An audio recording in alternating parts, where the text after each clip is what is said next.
So welcome to the Mainly Stories podcast. Today I've got a guest that I'm super excited for, who's also forged her own unique career path from starting out through the traditional track of going to uni and being a physio, then creating her own business and pivoting a couple of different times to find her own path and encouraging others to do the same. So Trang Nguyen, welcome to the podcast. Thank you for having me, Alex. I am so honored to be here and I was delighted when you asked me. So I'm ready to have this conversation. Awesome. Sounds good. So as I mentioned, in that little intro, you sort of started off on the traditional career path of, school and doing well there and going into what, is a really hard uni degree to get into and quite a prestigious career, I guess I'd say. What sort of was that journey and then deciding, okay, hey, maybe this isn't really my purpose and I'm looking for something different? As you were asking that question, I was already smiling because I was like, oh, how much time do we have for this? Okay, it has been a journey, absolutely. And it's funny because every time I tell this story, I tell it a little bit different each time because there are so many moving parts to how things have evolved. And each time I tell it, I think about something different. But to set up the scene, who I am now and what I'm doing now is I am a coach and speaker for women who want to fulfill their potential in their career or business that is aligned to their heart's purpose. And that is very different from how I started my career when I was 18 years old, as you alluded to, Alex. Amazing. How I entered into the adulthood life, like how I entered into the workforce was, finished school, finished university, and started working as a physiotherapist, like textbook career path. And for quite a few years, that's what I thought I wanted to do. That's what I was happy doing. And that's what I was determined to do for the rest of my life. Like I saw myself doing physio as well as running and strength coaching. That's what I was doing as well as my own business. I wanted to become world-class in that. And that's what I had my eyes set on. Until one morning in my mid-20s when everything changed. And I'm not sure if you've heard this story, Alex. I don't think I have. Funny. It's a funny story. So what happened was this particular morning, I had gotten up early to go for a run. It was dark because it was still early and it was wet outside. Couldn't see very well. I stepped out onto the sidewalk to start my run, and then I hear a crunch. And I'm like, what the hell's that? So I take out my torch, my phone, turn on my torch, look down. I'd stepped on a snail. Okay, yep. So in that moment, I became a murderer. That wasn't the first time I've stepped on a snail before. But for some particular reason this morning, I couldn't stop thinking about it as I went on this run. I was getting really philosophical about it. And I was thinking about how, because I stepped on this snail, it now won't survive. It's not going to be able to go home to its snail family. It's not going to be able to go do its weekend activities. And that started to feel pretty heavy. As I was running, I was really pondering this. And I didn't feel good about it. I felt a lot of guilt, and I felt the idea of, because of me living my own life, making decisions, doing my own thing, I'd caused an effect on something outside of me. And in this case, I'd stepped on this snail and I'd killed it. Yeah. And I didn't like that at all. But then what happened was, as I kept running, it dawned on me that this is not the first time that I do this. I do this all the time. Through my food choices in this particular case, this is where my thinking went. Through my food choices, I do eat a lot of meat and dairy. I was a big meat and dairy eater. I was already doing that every single day. Through my lifestyle choices, having an effect on something outside of me in this scenario, causing or contributing to the death of other beings. Yeah. So I didn't like that at all. And this light bulb moment on this run led me to go vegetarian that day, cold turkey. Cold turkey, then eventually, wow. I know, like I was only planning to do it for one day to honor the snail, which sounds so funny, but then it just kept going. And then I eventually went vegan as well. But like, that's not the point of this story. The point of this isn't that I'm vegan, like promise, not a Okay, preachy vegan. sure. Yep. But the this particular event was a catalyst, and it woke me up to the existential crisis and the quarter life crisis that was to come. So my line of thinking started to go deeper over the coming months after this, of how my existence has an effect on things outside of me. And I started to see beyond food and the effects of food, but even things like, oh, me buying plastic at a supermarket, what effect does that have on the Yeah. environment? Like on turtles in the ocean that might end up inhaling So or just like a eating some of this greater sort plastic. of consciousness of how like everything can affect and does affect, the way that we live, how it does affect everything around us, rather than living that sort of, okay, this is what I want to do and I'm just going to focus on that. You became sort of more broadly aware, almost, it seems. Yes, that's exactly it, Alex. Like I became more broadly aware. And the interesting thing is, like I'd always known this. Like we were all smart, we're human beings, we're smart, we know that our actions have consequences. But until now, like until 25 years into my life, it never really meant anything to me. Like it never Yeah. actually landed. It never was something that I was consciously thinking about. Okay, So cool. this started spiraling. This caused me to start going spiraling. Like I started to feel this growing sense of responsibility to do more, to be more. I started to feel um, helpless, that I couldn't do enough.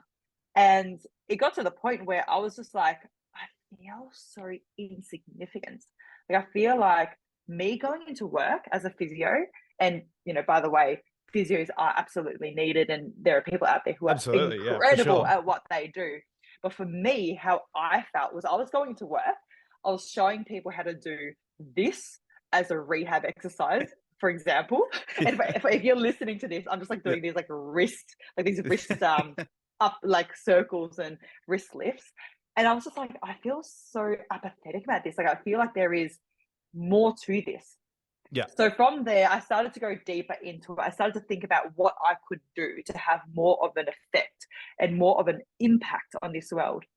And I realized that, as you were saying, this greater awareness of how all of these different problems can be improved, I started to go deeper and deeper. And then I realized that at the core of everything, at the core of every problem in the world, at the core of every issue that people or the environment or animals face is awareness.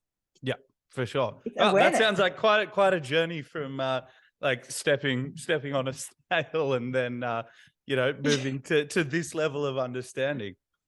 Yes, totally. Like I never knew it was going to get that big, for sure. Like it just started off as one thing, and then one thing led to the next, which led to the next.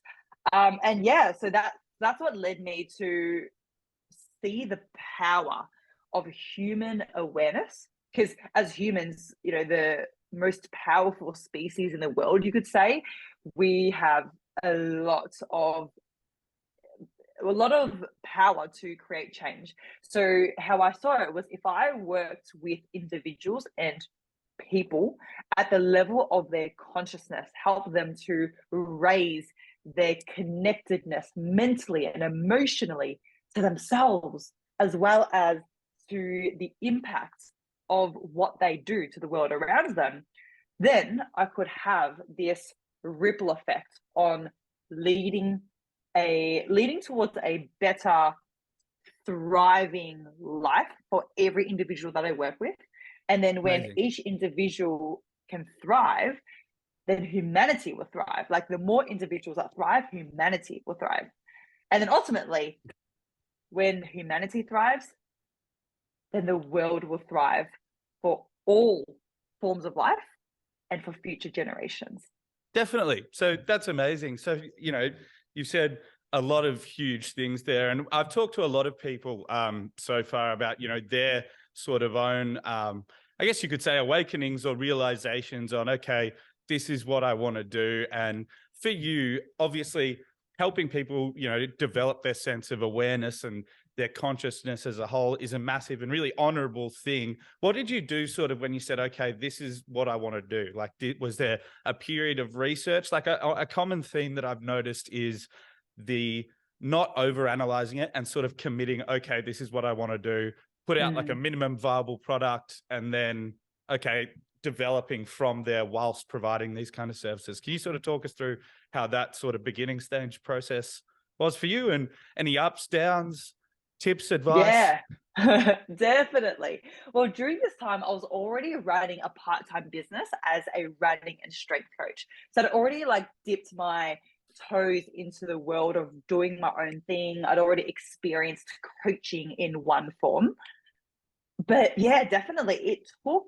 I reckon it took me about a year of Yep. realizing this before I actually like pulled the trigger make, to take that leap and Yep. to stop physio completely. I was like weaning off for a while, but it took me For about sure. a year to stop it completely and then to rebrand my entire business. Because yeah, that's what I wanted to do. Like I didn't want to just have some mindset coaching for my running clients, which I was already starting to do. Yeah. I wanted to go all in and purely focus on improving each individual's consciousness and their lives as a whole. So yeah, it took me about a year because there was so many fears. Like Yeah, I of think course, this of is course. yeah, like this is going to be something that I'm sure will resonate with a lot of people. It's like anytime you make a change in your life, there's like every single fear under the sun will arise. Like fear of failure, fear of judgment, fear of success, even like, oh my gosh, if this actually works out, like my life is going to look really different. What friends am I going to lose? Like, what do I have to sacrifice in order to get this success?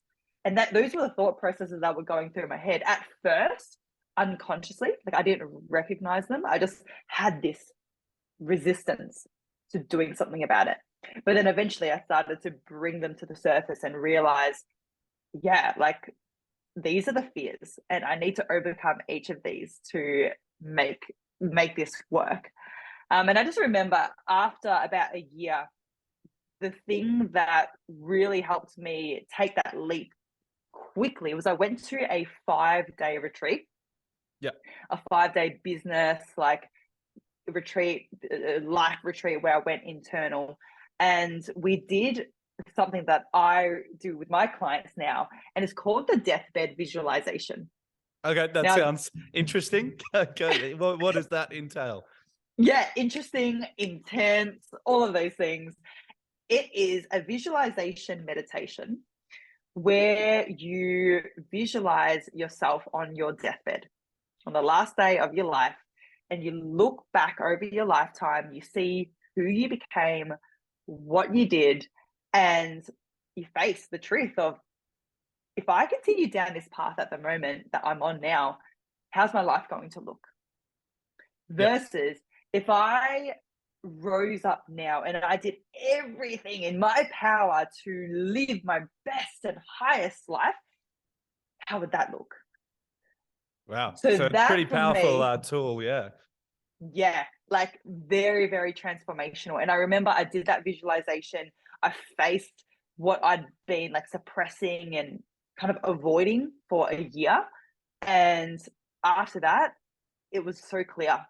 It was clear as day what I needed to do. Because I was like, no matter what fears I had, like all the judgments I might receive, everything that I might lose by taking this step, what like nothing else matters than me living the life that I see as fulfilling my purpose and Yeah. living the life that I want to create, like I want to be proud of on my very last day.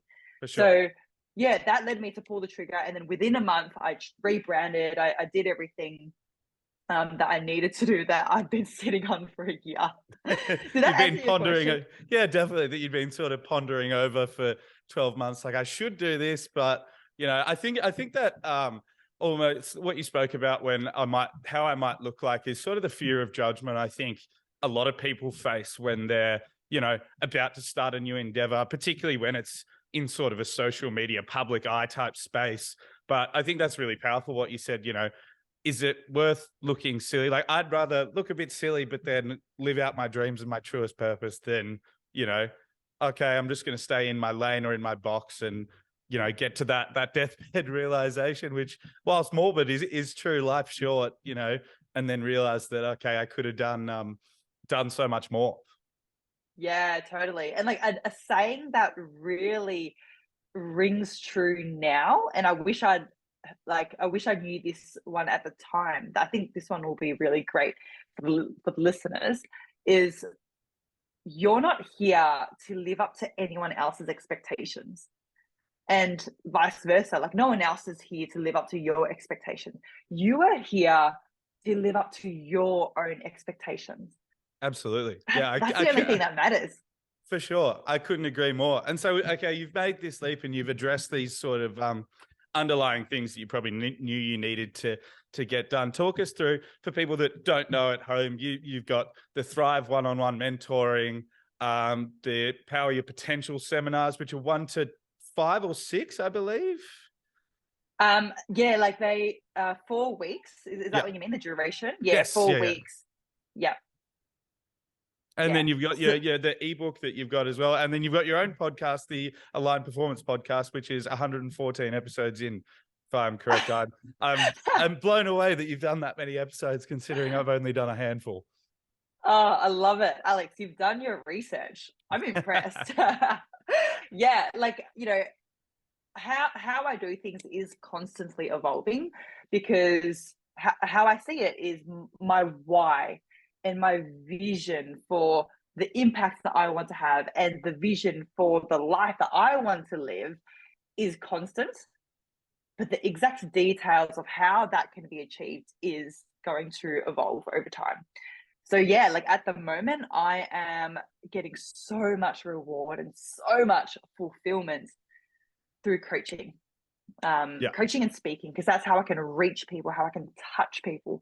Like the lives that are transformed after 4 weeks spent together, it's actually insane how much can change in a short amount of time. So I Yeah. have Power Your Potential, which is this small group coaching experience, Yeah. where the women who enter into this experience, they're there to uncover their purpose and to take their career and life to new heights. Like that Amazing. is the entire intention. And that's what all of them have been able to achieve going through that experience. And so, was And then that I've what you got, started with was that sort of your first endeavor into the space, or how did you sort of begin? What was your first sort of baby, if you will, into this space? Like, what was the first venture? so it was a form of Power Your Potential, but it was called something different back in the Okay. day. So this was during COVID, when Yeah. we were in Melbourne. We know Yeah. how that was. So Absolutely. that's when I ran. That's when I ran my very first online group coaching course. So at the time, it was called the 8-week development intensive. And it's funny because like the name says exactly what it is, but it was quite broad at the time. I was still incorporating aspects of running and strength coaching and mindset in one. I wasn't Yeah. brave enough to take that big step yet. So that was the first version of it. And then it became the journey of potential. That's the next evolution of this experience. And then now it's Power Your Potential. And each evolution has been like me improving the experience based on every time that I run it. Okay, this has worked well. This hasn't worked well. These aspects have been the most powerful aspects. I'm going to keep this in. I've Amazing. developed more as an individual. I'm going to add these elements into the experience. I'm going to take out these elements. It's just been a constant evolving process, and I think that's been a big learning for me. Is there are two different types of people. There are people who jump in real quick and they they just take action without planning it much at all, right? Yeah. But on the other side, there are a lot of people, and I'm going to say most people who I speak to fall into this category. They overthink things. I've They're never over planning. experienced that. I don't know what you mean. Of course. Yeah, no, for sure. That's super, super common. Yeah, yeah. Like, me 1 year thinking about this before I even rebranded my business. Yeah, overthinking it, over planning it, perfectionism, wanting things to be perfect before launching anything. But what I discovered was through the many iterations of this group experience that I run, that's the only way that it has become as powerful as it is now. Like, there For is sure. no amount of study or planning or theory work that would lead to the course being where it is today than just running the course many times and learning on the job. Absolutely. And I think you touched on that in the most recent episode of your podcast when you said, the person that reads 52 books in a year about how to, self-development, but doesn't actually engage and use any of that information is no better off. You've actually got to put your head down and say, okay, I'm going to jump in and have a crack at this sort of scary venture and learn through that way is sort of the most powerful way of, actually getting that experience. Hey. Yeah, totally. That's been a huge learning along the way. And like, I think another, I don't know if this is a true story. I don't think it is. I think it's more fable, but it's a great one regardless. A pottery class. In this pottery class, the teacher splits the class into two groups, asks the first group to build just one ceramic bowl. Okay. He asks them to create this ceramic bowl as perfectly as possible. They have all semester to create just this one ceramic bowl, make it as perfect as possible. Whereas the other half of the class, he says, you can make as many ceramic bowls as you want. Don't worry about making them perfect. Just make as many as possible during the semester. Now, at the end of the semester, guess which group finished up with the more perfect ceramic bowl? I'm going to hazard a guess that it was the one that made a million ceramic bowls rather than the one that did one. Yes. Yeah, that's it. And it makes sense. It's just like the value that you get from actually making mistakes and failing and learning through getting your hands dirty is going to be faster and much more valuable than just planning things. For sure. And so from that sort of evolution of the potential group series, how did you make the move into one-on-one coaching? Was there a defining moment for you where you said, okay, I want to be even more hands-on with a select few people? Or talk us through that.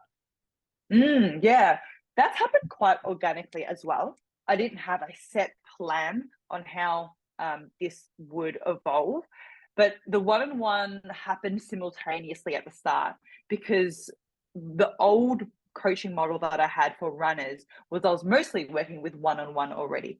So what I actually did was after I rebranded, I had the tough conversation with a lot of these clients, and I was like, hey, this is what's happening. I'm going to start slowing down on the running and strength coaching, and I want to focus on you as a human being, not just you as a runner. So I already started to finish up and wrap up coaching blocks and move my clients onto like the one-on-one coaching model for them thriving in their life. Absolutely. So that was happening simultaneously, and that's also evolved over time for sure. I think it started off as 4-month coaching blocks, and then I was like, oh yeah, this is a good amount of time. Let me try 3-month coaching blocks. And then I found that 3 was nowhere near long enough. And then now I'm offering only like 12 months or 6 months. Okay. Because cool. like how I do things, and you could probably get this vibe from our conversation. Like, I don't like to do things at a surface level. Yeah. Don't do things in half measures. You don't jump straight in. I like it. Yeah, exactly. It's like, if you want to really transform your life, it's going to take time. So 6 to 12 months, I find, is the time period where, like, we get to the end And these individuals look back and they're like, wow, am I really here where I am now? I can't believe where I was just a year ago. And that is the most rewarding thing ever. Absolutely. No, that sounds amazing. And so have you found that sort of a lot of your old running clients have sort of stayed on, or what's your sort of approach to, I guess, finding new clients and expanding your audience? I noticed, you've got some clients in Europe that you work with, and, people in whole different walks of life and backgrounds and countries. And can you talk us through how that sort of works and how what your model is for, I guess, expansion and reaching as many people as you can in terms of audience? Yeah, sure. At the start, there were clients who dropped off because, yeah, like it was quite a radical change. And I remember at the time, one of my biggest fears was like, yeah, what are people going to think of me? And that got confirmed almost immediately because I had organized to run the very first group call for all of my existing clients, and it was going to be purely on mindset. And I Yeah. remember someone messaged me the day before and they were like, hey Trang, I'm not going to come to tomorrow's call. And I actually want to, yeah, finish up coaching. What you're doing is great, but it's just not my thing. Yeah. And I remember getting that message and my stomach dropped. I was like, oh my God, like this is my worst nightmare. Like I feel Yeah. crap. What if I'm going down the wrong path? Like, Yes, oh no, yeah. exactly. Like, is what I'm doing that extreme? Like, is it that weird? How does this look to other people? And like, yeah, I remember that one instance really, really affecting me at the time. But what happened was with the loss of clients who were no longer aligned to the direction that I was going in, it opened space Yeah. for more aligned clients and aligned people to come into my world for us to develop beautiful relationships and to, yeah, just transform, For sure. achieve goals. Yeah, smash some goals. So that was the experience initially, for sure. Like, lost clients, lost a bit of income initially, and that was scary, so scary. Um, but then it did open up so much more from there. And for me, my way of reaching you people has been consistent from the start, which has been leveraging the great social media. Yeah. Consistent um, posting about, yeah, and reaching the people that are looking for info in that space. yeah, like timing, I think, is a very interesting thing. I think there is a lot of power to getting your timing right. And yeah, maybe I was just born in the right generation. Maybe I also am like quite an early adopter when it comes to different things. And I've been posting on social media pretty regularly for almost 10 years. And Yeah. yes, my messaging has changed and it has evolved as we've just talked about. But I have been present on social media for quite a while. And the cool thing over this time is that random, and I'm using quotation marks because they're not actually that random, but just like different things that have happened or different opportunities that I've received have opened so many doors. So, for example, Yeah. I remember in 2020, I got asked to do a talk at a conference. And this conference was an online one. It was at the start of the pandemic and it Yeah. reached like almost 10,000 people from Wow. all corners of the world. And I remember after that conference, there was an influx of people who came to my social media platforms. People started to message me telling me that they loved what I was talking about. And they were from Europe, like Asia, Africa, America. And I was like, oh Amazing. my gosh, this is insane. Like previously, I'd reach people from Melbourne and that's it. And the great thing about social media is that, yeah, like there is no physical boundary. Yeah, for sure. One of my reels went viral last year. Did you see the one where I was dancing in a taco suit? Yeah, of course. Yeah, I've seen that one for sure. Yeah. So there's one where I was dancing in a taco suit, looking like a complete, like just whack dancing in this suit. But there was a message to this reel as well, and it reached 2 million people. Wow. And once again, like from all different corners of the globe. And yeah, it's just allowed me to expand my understanding of different cultures and where different people are at. Like I've been so used to working with people from Australia, maybe America, first world countries. And then now I was having calls with people from like the Middle East, Wow. from Africa, and just completely different culture, completely different lifestyle. Yeah, it's just a very different place from Western societies. So yeah, I think there's just been so much to come from social media for me, and that's there's a lot of people, there's a lot of things that people say about social media, right? Like, Yeah. a lot of people, like, it's not that good, it's like so toxic for you. But on the flip side, like the ripple effect, every single person who you touch has the potential to spread the ripple even further. Like if you touch someone and you change their life, then they are going to transform within their own life, and then they're going to start to influence other people in their life more positively. For And sure. social media is just the most wonderful tool for that.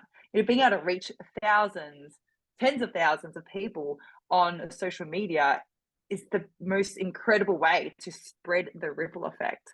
And yeah, I'm all for it to have an impact that way, touch more souls on this planet, and yeah, create that change one person at a time. Unreal. And, it's interesting that you mentioned, so looking to the future, I guess, it's quite obvious from what you're saying, expansion into these sort of different markets and spreading that ripple effect. Is that sort of the main goal for you at the moment? Or have you got any projects that you're really excited about? Or what are your Mm, plans for the next sort of 12 to 18 months? yeah. So you know how the start of every year, you've probably heard some people talking about this, because we're recording this in January of 2023. Yeah. The start of every year, people come up with like themes for the year. People say, "Oh, my word for this year is presence," or "My word for this year is growth." Yeah. Well, my word for this year is expansion. And how I see Amazing. expansion is it's not just about going upwards, like growth would be, but it's about going wider and deeper, is how I see it. For sure. So last year for me, 2022 was phenomenal. I had the best year of my life in so many ways. And this year onwards, I want to keep doing what I am, just at a more in a more expansive way, reaching more people, and then going deeper, going more wise, going um yeah, just more in depth with relationships and connections. So for the Amazing. next 12 to 18 months, I just want to continue doing my coaching, right? Like Power Your Potential. I've got Life of Legacy, which is like for people who have done Power Your Potential. Okay, That's like cool. the in-person summit and 3-day retreat. Um, and then yeah, one-on-one mentoring. I just want to like continue that, deepen it, evolve it, make it the best experience it can be for those who do enter into it. And then yeah, like reaching more people through speaking as well. I see myself one day, and I'm going to put this out there. This is a big thing. Okay. And I this is see an myself, exclusive for the podcast. yes, like hear it here first. At the moment, I'm doing a lot of online speaking engagements. I'm doing a lot of talks to like small private groups, but I would love to be on stage, like speaking in front of thousands of people. Like that lights me up. you For know, sure. yeah, and you've experienced this before to some degree doing stand-up comedy, Alex. Yeah, This yeah. is I how was we about to met. mention, yep, exactly right. You Yeah. know, it's one of the things that I think why so many people engage with what you say is you're always sort of looking to um expand yourself in those ways. Like you said, we met through doing stand-up comedy and on your socials, you push yourself to go and get your motorbike license after riding a scooter that you were petrified of. So is that sort of personal growth seems in line with your business growth and those goals as well. Yeah, 100%. Like I've been through the different extremes of, you know what? I want to be the hardest worker in the room. I want to hustle around the clock. Imagine what would happen if I spent every second of every day just working my ass off. But then, you know, you do that for a while and you start to burn out and you start to like, lose productivity, and then the loss of productivity gets even worse than if you just had more diversity in your life in the first place. For So sure. now I've swung to the other side, and I've landed in a place where I see the goal of living life not as just getting to the top of the mountain in work or in business, but to have Yeah, the most diverse life possible. Like, we have this one life, and some people may see it in other ways, but let's just say we have this one life, right? Like, we can't take anything into the afterlife. So why wouldn't we want to make the most of every single day and make the most of this human experience on planet Earth? for So yeah, sure. like traveling. And I know you love traveling, Alex. Like Absolutely. Yeah. yeah, traveling, soaking up all five senses, because all five senses is all we've got in terms of experiencing life. So seeing things, being able to listen to great music, eating great food, yeah, smelling beautiful scents, and then feeling great things. So yeah, riding motorbikes just brings this intense feeling of freedom. It's just like such a thrill. It is always so much fun. Even scuba diving, I love, and I only got my license last year. The same thing, just seeing a whole new world that is not seen by majority of people. Like just being able to Sure. breathe underwater, like entering into the most colorful, diverse coral reefs that you could ever imagine. And I love doing all that. It gives me so much joy, gives me so much fulfillment, but also it adds value to my work as well. Yeah.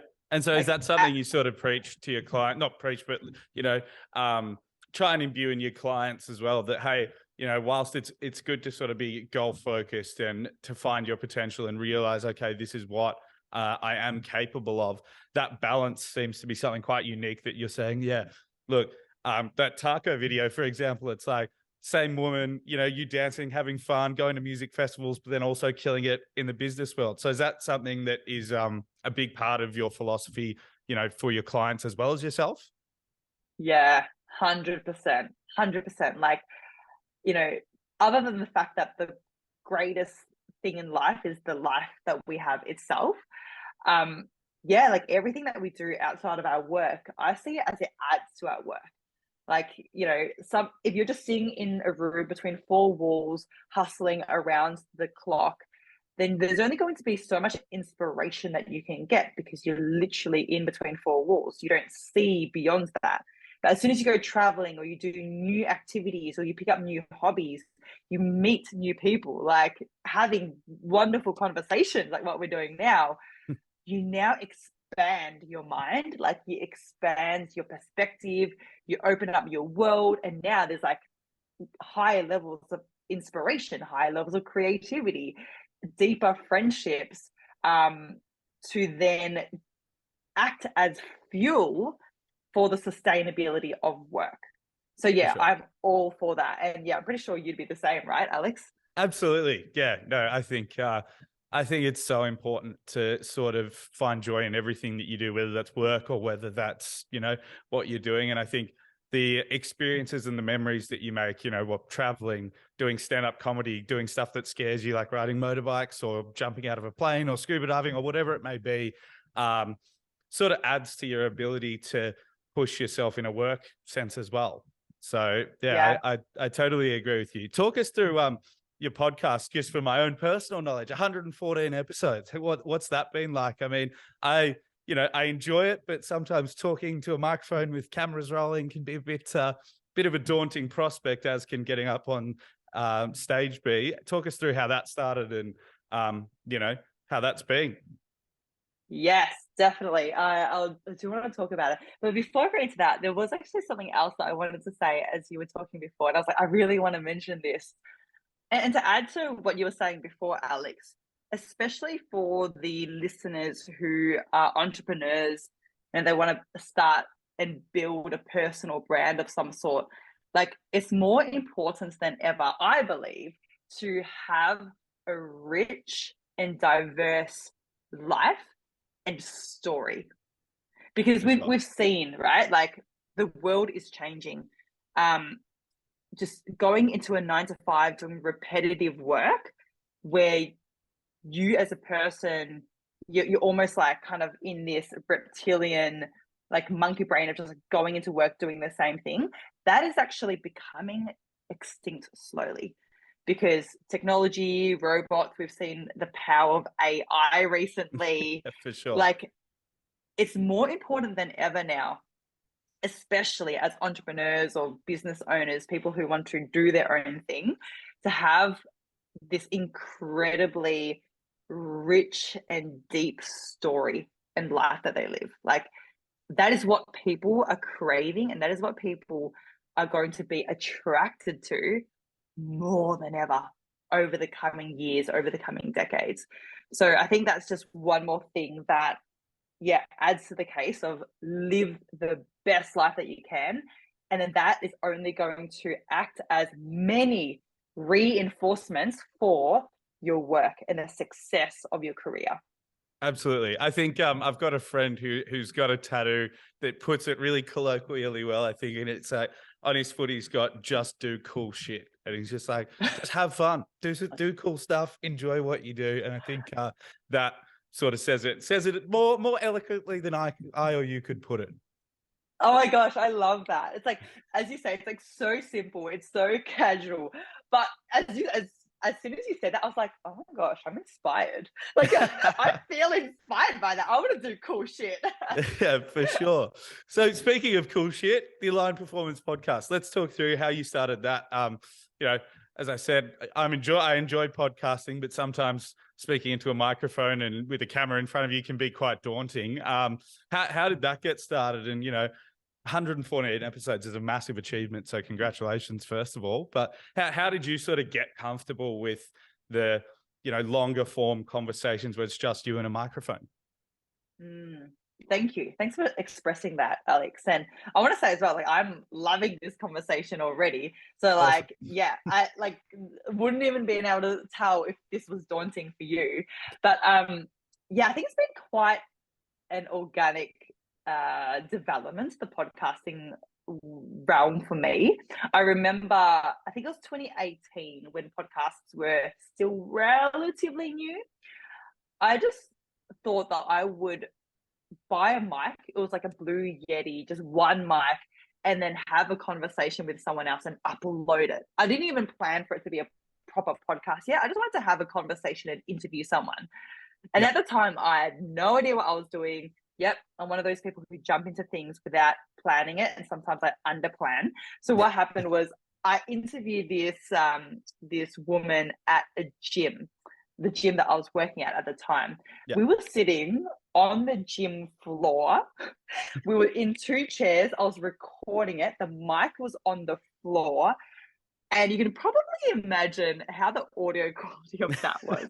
Like, other than the fact that there was like a full gym floor of people, there were people deadlifting. So every so often there'd be like massive bangs in the podcast. Oh my gosh, it was just chaotic.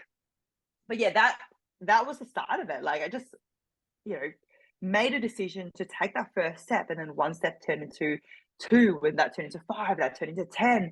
And that was my very first podcast with my old business. So that was called the Athlete Garage Podcast. So Yeah. running and strength focused. And then the time that I rebranded the business, I also rebranded the podcast and developed the Aligned Performance Podcast now. And I personally love podcasting. Yeah. I don't know if you can tell, I love speaking. Maybe I might like the sound of my voice too much, But I really enjoy it. And like, honestly, I think it is such a great way to connect For because, yeah, sure. you are in a room, you are talking to a mic to yourself sometimes, but the best reminder that that is actually reaching people is when someone messages me and they're like, I listened to this episode, I loved it so much, it has changed so much for me. And it's a Amazing. reminder that, yeah, it's a conversation with myself in front of a computer screen, but it's actually reaching people and making a difference to people. Um, and I think that's like so powerful. And I think the other thing that I love about podcasting is it gets to showcase like an authentic energy, For sure. versus writing out a caption on social media, which is like what, 2,000 characters or something maximum, 1 minute videos maximum, just a photo as a post.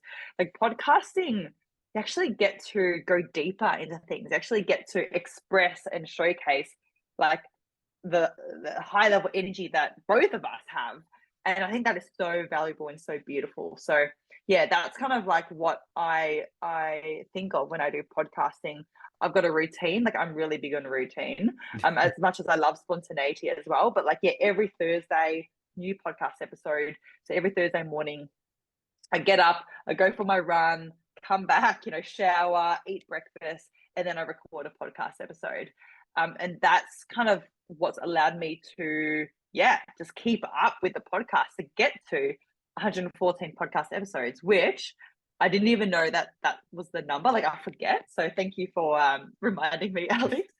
For sure. um, but yeah, just like having that routine and having that commitment, like every Thursday, record a podcast episode, release it, and Yeah. yeah, just keep chugging away. For sure. And so do you, for anyone that's sort of thinking about taking that leap and sort of shifting their career path, is there any sort of advice of what to do and what not to do that you found? Like I noticed today, even on your on your Insta stories, it's like, look at these two people who are haters, who like sort of dismissing and saying, yeah, it's a reality for everyone. One of the other guys, Aaron, who I had on, who's also in the self-development space as well, he was like, look, it's going to happen, but no one who's having a happy time in life is going to sort of come along and say, hey, I'm going to come along and leave something nasty on this person's video, out of the Yeah. blue. That's not really a person who's doing all that well. Do you have any sort of advice for anyone, both for jumping into a new career path, particularly in social media, and how to deal with the sort of, I guess, hesitations that they might have? Yeah, yeah, totally. And what you're referring to there, Alex, is an Instagram story that I put up this morning. Got a couple of YouTube comments, and YouTube comments are always the best ones in terms of like hateful ones, because I think YouTube is going to be like, how I see it is that YouTube is less personal than other social media platforms. That's just me. I don't Yeah. know if that's how other people see it. But yeah, it's just like all these random people just come across and then they just put a hate comment. And what I said in that Instagram story was just remember that if you wouldn't take advice from a particular person, then don't take criticism from them either. So if someone's giving you advice, or if they're judging you, if they're giving you criticism, and they're not someone who you even know, or if they're someone who you don't necessarily look up to, or they haven't actually done the things that you've done, then you wouldn't take advice from them. So therefore, why would you take criticism from them? For sure. And that's what you said, Alex. It's like if someone has walked the path before you, if they have gone through the depths of the darkness and they've gone through the challenges of what you're going through, they will never look at you and give you any judgments. They'll only give you empathy and love. Only, Yeah. ever, empathy and love, because they've been through it themselves, and they've probably like transcended to a level of awareness and a level of self-love that they would then project onto you and give you that awareness and that love. The people who do give you judgment and the people who do like try to bring you down are the ones who haven't walked that path. They seeing you do your thing makes them feel smaller. it makes them feel like they should do more. Yeah, couldn't agree more. And what's easier, like them actually taking ownership for themselves and doing more, or just in a 20-second comment pull you down to their level, find something about you, attack you so that they can then feel better about themselves. Yeah, for sure. Just remind yourself of that, because that will get you through. With growth, with expansion, is going to come more haters, is going to come more judgment, more people who just don't understand what you're doing. Yeah. Like that saying, you can be a leader or you can be kind of like in the crowd, but you can't be both. Yeah. And yeah, it's going to happen. And also, like, I think acknowledging that it is normal. Like, I get this as well. Like, when I first see a hate comment, like, I get a bit of like that churning feeling in my stomach. Yeah, Like, for sure. I definitely feel like a bit of heat. I'm like, oh gosh, like they're giving me hate. And I think we've got to acknowledge as well that that is normal. No matter how much we can logically kind of work through these things, we are still humans. We Yeah. are emotional beings. We feel things, and we still have the innate desire to be accepted. So it's okay to Yeah. feel these things, but after you feel it, like, yeah, talk yourself through this process and be like, actually, fuck them. I reckon that's an awesome way to wrap things up, Trang. Do you want to just give people a bit of a blurb of where to find you, Instagram, website, socials? Yeah, for sure. All right. So the easiest place to find me would be on Instagram. That's where I am most active. You'll be able to search for my handle, Cess Nguyen. The spelling is, yeah, I'm sure you'll put it somewhere, Alex. But the Absolutely, yeah. spelling is TRANGCEFFNGUYEN. So that's my full name. Yeah, that's the best way to find me. And then from there, you'll be able to go into the rabbit hole and find everything else, I'd say. Awesome, Trang. Well, thank you so much for being on. It's been an amazing conversation. I hope you've enjoyed it as much as I have. Thanks everyone for listening, and we'll see you next week. Cheers.